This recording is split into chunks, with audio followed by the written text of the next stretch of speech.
बच्चे को दिखाया जाता है जिसका नाम सरू है। सरू अपने बड़े भाई गुड्डू के साथ ट्रेन में कोयला चोरी कर रहा होता है। दरअसल ये लोग बहुत गरीब हैं, इन्हें अपनी गुजर बसर के लिए चोरी करनी पड़ती है। ये दोनों ट्रेन से बहुत सारा कोयला चोरी करते हैं और उस कोयले को एक दुकान में बेचने के लिए जाते हैं। उसी दुकान में जलेबियाँ भी बन रही होती है। सरू अपने बड़े भाई से कहता है कि मुझे जलेबी खानी है। उसका बड़ा भाई कहता है कि एक दिन मैं तुम्हें जलेबी ज़रूर खिलाऊंगा। उसके पास इतने पैसे नहीं हैं कि वो अपने छोटे भाई को जलेबियाँ खिला सके। सरू कहता है कि एक दिन हम दुकान की सारी जलेबियाँ खरीद लेंगे। अब कोयले के बदले में थोड़ा सा दूध दिया जाता है और ये दोनों भाई खेलते हुए अपने घर वापस पहुँच जाते हैं, जहाँ पर सरू और गुड्डू की एक छोटी बहन भी है। ये तीनों अपनी माँ के साथ रहते हैं। सरू की माँ अपने दोनों बच्चों से पूछती कि वो दूध कहाँ से लेकर आए, लेकिन वो इस बात का कोई भी जवाब नहीं देते। उसी रात को सरू का भाई गुड्डू काम पर जा रहा होता है। सरू कहता है कि मैं भी तुम्हारे साथ काम पर चलूँगा। उसका भाई कहता है कि तुम मेरे साथ नहीं चल सकते क्योंकि काम पर बोरियाँ उठानी पड़ती है और इस काम के लिए तुम बहुत छोटे हो। सरू अपने सिर के ऊपर चेयर उठाकर दिखाता है, साथ ही साथ वो साइकिल भी उठाने की कोशिश करता है। सरू कहता है कि मैं कोई भी काम कर सकता हूँ। सरू की जिद करने पर उसके भाई को उसे अपने साथ ले जाना पड़ता है। ये दोनों के दोनों एक ट्रेन स्टेशन पहुँचते हैं। सरू अपने भाई गुड्डू की गोद में ही सो जाता है। उसका भाई उसे उठाने की कोशिश भी करता है पर सरू बहुत छोटा है, उसे बहुत नींद आ रही होती है। वो कहता है कि मुझे सोने दो। सरू का भाई गुड्डू उसे एक बेंच पर लिटा देता है और कहता है कि मैं कल सुबह काम कर कर वापस लौट जाऊंगा, तुम यहीं पर रहना। जाने से पहले सरू अपने भाई को कहता है कि जब तुम लौटोगे तो जलेबी लेकर आना। वो कहता है कि ठीक है। सरू कहता है 2000 जलेबियाँ। इसके बाद उसका भाई गुड्डू काम पर चला जाता है। कुछ ही देर बाद जब रात और भी गहरी हो जाती है, स्टेशन पूरी तरह से खाली हो जाता है। इस पूरे स्टेशन पर सिर्फ एक ही बच्चा होता है और वो होता है सरू। सरू वहीं प्लेटफॉर्म पर खड़ी एक ट्रेन में जाकर बैठ जाता है। कुछ ही देर बाद उसे नींद आ जाती है। सुबह जब उसकी नींद खुलती है तो ट्रेन चल रही होती है। सरू ये देखकर घबरा जाता है और ट्रेन में चारों तरफ भागता है। वो अपने भाई को आवाज़ भी देता है, साथ ही साथ वो ट्रेन के दरवाजे खोलने की भी कोशिश करता है पर दरवाजे पूरी तरह से लॉक होते हैं। इसीलिए ट्रेन के कई बार रुकने के बाद भी वो ट्रेन से बाहर नहीं निकल पाता। ट्रेन की बोगी पूरी तरह से खाली है। सरू भूखा प्यासा इस ट्रेन में फंस चुका है। कुछ दिन का सफर तय करने के बाद ट्रेन कलकत्ता वेस्ट बंगाल पहुंच जाती है, यानी सरू के घर से 1600 किलोमीटर दूर। सरू मध्य प्रदेश के खांडवा डिस्ट्रिक्ट से है। वो स्टेशन पे उतरता है जहाँ पर बहुत ज़्यादा भीड़ होती है। वो टिकट काउंटर पर जाता है और कहता है कि मुझे अपने घर जाना है, पर यहाँ पर सब बंगाली में बात कर रहे होते हैं। सरू को किसी की बात समझ में नहीं आती। वो वहीं स्टेशन पर बैठे अपने जैसे कुछ बच्चों के साथ जाकर बैठ जाता है जिनके पास कोई भी घर नहीं होता। और कुछ ही देर बाद यहाँ पर कुछ लोग आते हैं जो उन बच्चों को उठाकर अपने साथ ले जा रहे होते हैं। सरू किसी तरह से वहाँ से भाग जाता है और वो एक बार फिर से रात के अंधेरे में इस बड़े शहर में पूरी तरह से अकेला है। उसे बहुत भूख भी लगी होती है। तभी उसे देवी माता की एक मूर्ति दिखती है। वो देवी माँ को नमन करता है और देवी माँ के चरणों में जो प्रसाद होता है वो उस प्रसाद को खाता है। अगली सुबह सरू ट्रेन ट्रैक पर चल रहा होता है क्योंकि वो अपने घर जाना चाहता है। तभी यहाँ पर एक औरत आती है जिसका नाम नूर होता है। वो सरू से पूछते कि तुम्हारा घर कहाँ है। वो कहता है कि गणेश तल्ले। ये मध्य प्रदेश में इतना छोटा गांव होता है जिसके बारे में किसी को कुछ नहीं पता होता।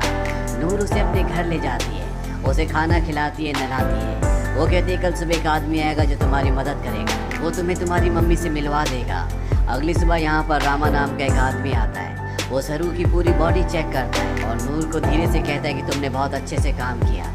उन्हें ऐसी लड़के की तलाश थी। सरू को इन दोनों पर शक हो जाता है, इसीलिए मौका देखकर इस घर को छोड़कर भाग जाता है। सरू अपने कई दिन हावड़ा ब्रिज के आसपास गुजारता है। उसे हमेशा अपनी मम्मी की याद आती है कि किस तरह से उसकी मम्मी पत्थर तोड़ा करती थी और वो अपनी मम्मी की मदद किया करता था। सरू अपनी मम्मी से बहुत प्यार करता है पर अब वो यहाँ से 1600 किलोमीटर दूर है जिसके बारे में सरू को कुछ भी नहीं पता।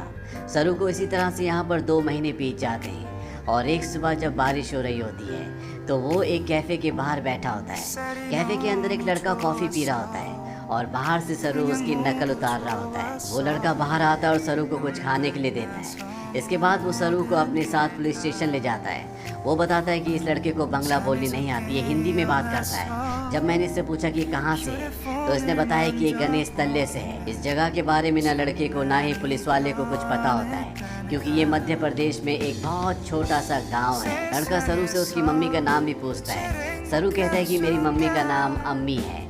दरअसल उसे अपनी मम्मी का नाम नहीं पता होता।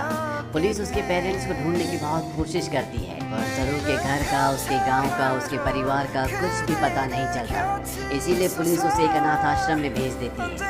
सरू 3 महीने वहाँ पर गुजारता है और 3 महीने के बाद सरू से एक लेडी मिलने आती है जिसका नाम मिसिस सूद होता है। वो सरू को बताती है कि पिछले 3 महीनों से हम तुम्हारी अम्मी को, तुम्हारे परिवार को ढूंढने की कोशिश कर रहे हैं, पर कुछ भी पता नहीं चला। हमने न्यूज़पेपर में इश्तेहार भी दिया, जिस न्यूज़पेपर को हर रोज़ 1.5 करोड़ लोग पढ़ते हैं, और इसका भी कोई फ़ायदा नहीं हुआ।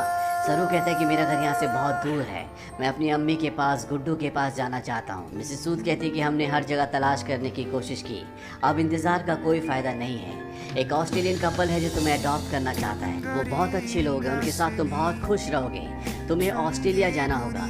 इसके बाद मिसेस सूद सरू को अपने साथ अपने घर ले आती है, जहाँ पर कुछ और बच्चे भी होते हैं। मिसेस सूद सबको इंग्लिश के वर्ड, टेबल मैनर से सब कुछ सिखाती है, और अब सरू को ऑस्ट्रेलिया भेज दिया जाता है, जहाँ पर मिस्टर जॉन और उनकी वाइफ सू, जिन्होंने सरू का अडॉप्ट किया होता है, उसे देखकर वो बहुत खुश होते हैं। सरू को ये अपने घर ले आते हैं। छोटे से मिट्टी के घर में रहने वाला सरू जब इस घर को देखता है तो पूरी तरह से हैरान होता है।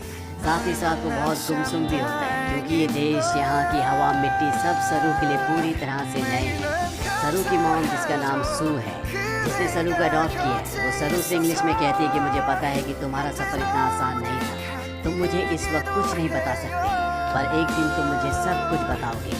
सरू धीरे धीरे इनकी भाषा, इनका रहन सहन सीखना शुरू कर देता है। बहुत जल्द वो इन सब के साथ कंफर्टेबल हो जाता है। मिस्टर जॉन और उनकी वाइफ सू सरू से अपने बेटे की तरह प्यार करती है, वो उसकी ज़िंदगी में किसी तरह की कोई कमी नहीं होने देती। 1 साल बाद ये एक और बच्चे को अडॉप्ट करते हैं, जो इनके साथ एडजस्ट नहीं हो पाता, वो अपने आप को नुकसान पहुंचाना शुरू कर देता है। पर मिस्टर जॉन और उनकी वाइफ इस बच्चे को कंट्रोल करने की, समझाने की कोशिश करते हैं, क्योंकि वो इसकी मदद करना चाहते हैं। उसी रात को मिसेस सू रो रही होती है।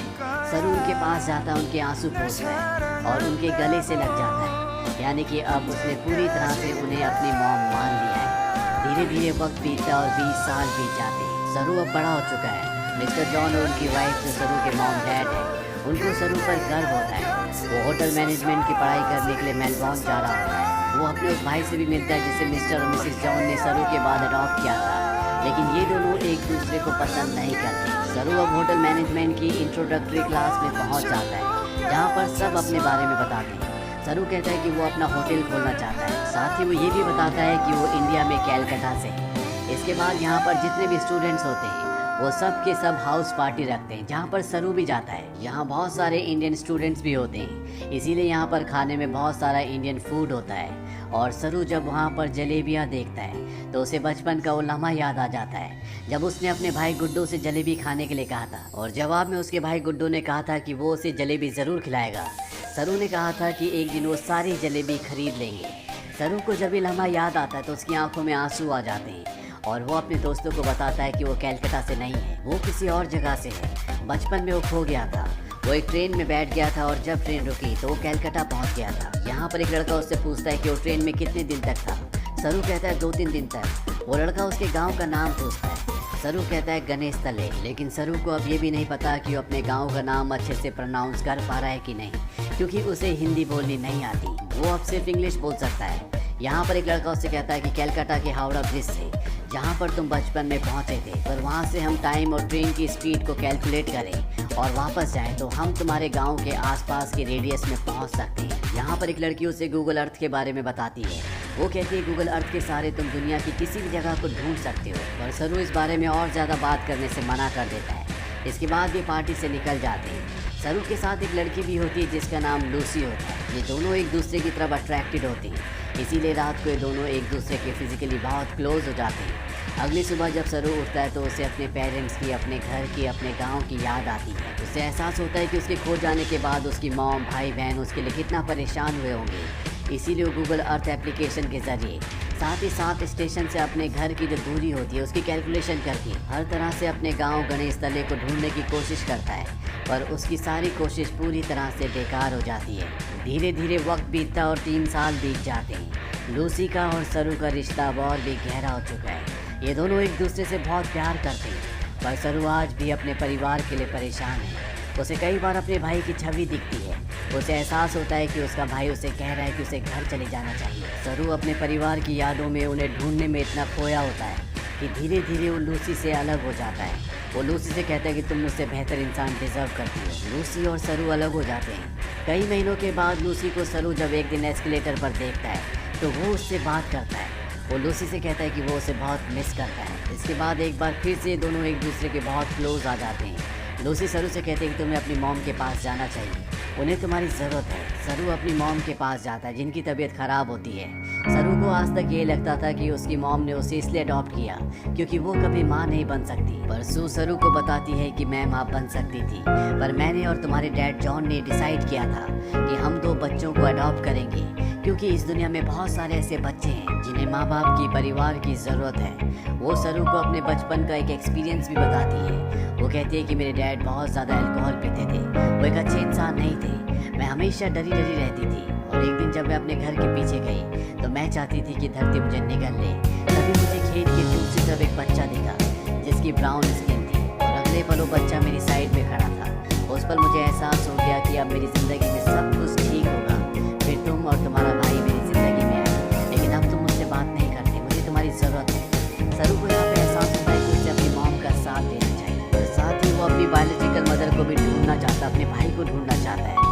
इसीलिए एक बार फिर से वो गूगल अर्थ पर अपने गांव को ढूंढने की कोशिश करता है और जब वो इंडिया के अलग अलग हिस्सों को जूम करके देखता है तो उसे वो जगह दिख जाती है जहाँ पर उसकी मॉम पत्थर तोड़ा करती थी। इसके बाद वो धीरे धीरे आसपास के पूरे एरिया को सर्च करता है और उसे अपना गांव, जिसका नाम गणेश तलाई है, वो मिल जाता है। उसे पता चल जाता है कि उसका गांव मध्य प्रदेश के खांडवा डिस्ट्रिक्ट में है। इस बात से बहुत खुश होता है। वही बात लूसी को और अपनी मॉम को भी बताता है। उसकी मॉम भी उसके लिए बहुत खुश होती है क्योंकि उसकी मॉम और उसके डैड चाहते हैं कि वो इंडिया जाकर अपने परिवार से मिले। सरू अब भारत आ जाता है और वो उस जगह पहुंच जाता है जहां पर उसने अपना बचपन बिताया था। वो धीरे धीरे बचपन की यादों से आगे बढ़ता हुआ उस घर तक पहुंच जाता है जहां पर बचपन में वो अपनी मॉम, अपने भाई और अपनी बहन के साथ रहा करता था। पर अब इस घर में कोई भी नहीं रहता। वो आस पड़ोस से पूछने की कोशिश भी करता है पर उसकी भाषा किसी को भी समझ नहीं आती और ना ही अब वो हिंदी समझ सकता है। तभी वहाँ पर एक आदमी आता है जिसे इंग्लिश आती है। सरू उसे अपने भाई का और अपनी बहन का नाम बताता है। उससे पूछता है कि जो परिवार पहले इस घर में रहता था अब वो कहाँ चला गया, पर वो आदमी उसकी बात का जवाब नहीं देता, वहाँ से चला जाता है। पर कुछ ही पलों के बाद वो लौट कर आता है और सरू को इशारा करता है। सरू जब उस तरफ जाता है तो वो देखता है कि सामने से एक बूढ़ी औरत आ रही होती है और ये औरत और कोई नहीं बल्कि वो होती है जिसकी गोद में सरू ने अपना बचपन बिताया था। ये उसकी बायोलॉजिकल मॉम होती है। वो उनके गले लगकर बहुत रोता है। सरू की मॉम आज तक इस गांव को छोड़कर इसीलिए नहीं गई थी क्योंकि उसे यकीन था कि एक दिन उसका बेटा लौट कर ज़रूर आएगा। सरू की बहन भी यहाँ पर होती है।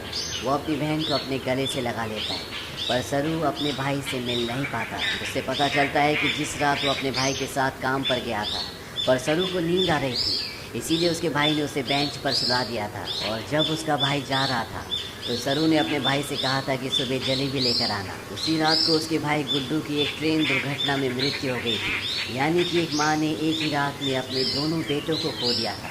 पर उसकी उम्मीद, ईश्वर पर उसकी आस्था थी जो इतने सालों तक वो अपने छोटे बेटे सरू का इंतज़ार करती रही। और आज 25 सालों के बाद उसका बेटा वापस लौट आया। सरू इसके बाद ऑस्ट्रेलिया में अपने मॉम और डैड को कॉल करता है। वो उन्हें बताता है कि मुझे मेरा परिवार मिल गया, पर इससे कुछ भी नहीं बदलता। आज भी आप मेरे लिए वही हो जो पहले थी। आप मेरे मॉम डैड हो। इसके बाद सरू उन सभी जगहों पर जाता है जहाँ पर वो अपने भाई के साथ खेला करता था और इन जगहों पर जाकर उसे अपने बचपन की याद आ जाती है जब वो इन्हीं रास्तों पर अपने भाई के साथ चला करता था। सरू को यहाँ पर एक और बात पता चलती है कि उसका नाम सरू नहीं बल्कि शेरू है, जिसका मतलब होता है